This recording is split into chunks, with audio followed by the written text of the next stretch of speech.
Imagine you wake up, right?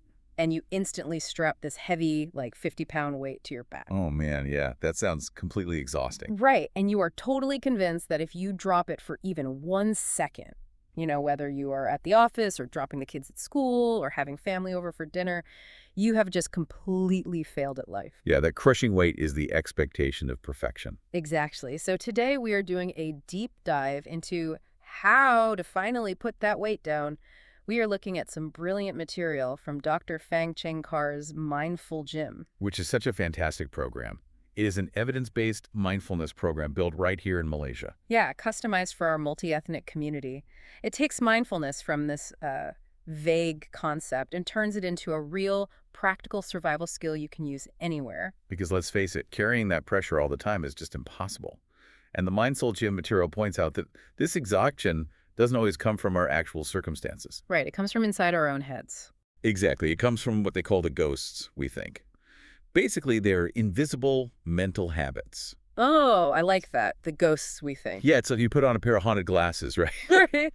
And they distort reality so everything looks negative, threatening, and just impossibly demanding. Okay, but wait, let me play devil's advocate here for a second. Sure, go ahead. If I don't tell myself I must do a flawless job at work, won't I just slack off? I mean, aren't those musts and shoulds the exact fuel that makes people successful in the first place? That is such a common trap we all fall into. Right. Like, if I just accept good enough, isn't that just a direct recipe for being mediocre? We definitely assume must equals motivation.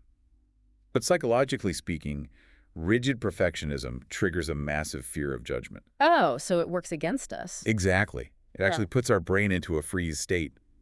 The program uses this really vivid metaphor to explain it. Oh, yeah, the pencil one, right? Yes. So imagine a pencil standing upright on a desk, ready to write.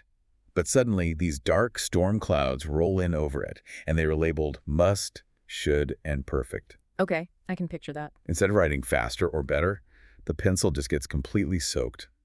It gets stuck in this freezing rain of unrealistic standards. The cognitive load of having to be flawless doesn't drive you. It completely paralyzes you. Wow, so the pressure to be perfect literally freezes the exact mental mechanism we need to perform well. Yeah, you aren't driven. You are just drenched in anxiety. That makes so much sense. And here's where it gets really interesting, because you see this storm cloud following people everywhere.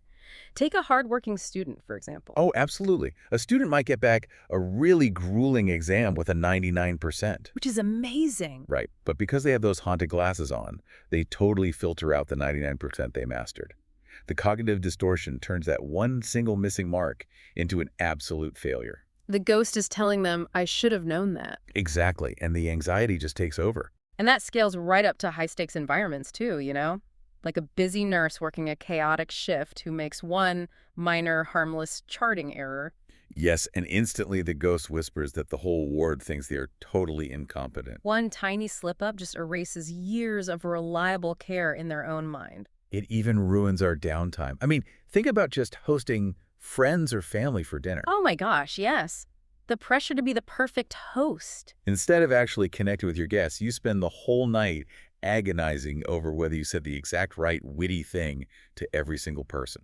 And if the conversation lulls for even a second, you feel like an utter failure. The fear of judgment completely robs you of the actual experience. It really does. So, I mean, what does this all mean? How do we dry off from this storm? If must is paralyzing us, what is the alternative that still lets us grow? Well, we have to shift to what Dr. Phang calls pragmatic perfectionism. Pragmatic perfectionism. Okay, what does that look like? It is about adopting a flexible growth mindset instead of a rigid robotic one. You stop demanding this impossible, static ideal, and you start focusing on progress. So recognizing that making a mistake isn't a permanent character flaw.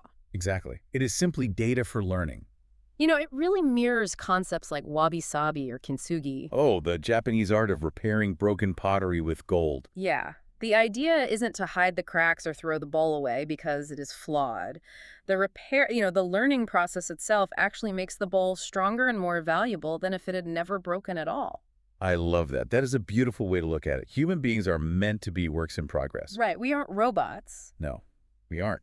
And when we embrace realistic human standards, we realize that good enough actually gives us the psychological freedom to keep moving forward. So to wrap this up for you listening, let's distill the three main things we need to remember to banish these ghosts. First, those critical thoughts, the musts and shoulds. Right, they're just mental habits, they're not facts. Yes.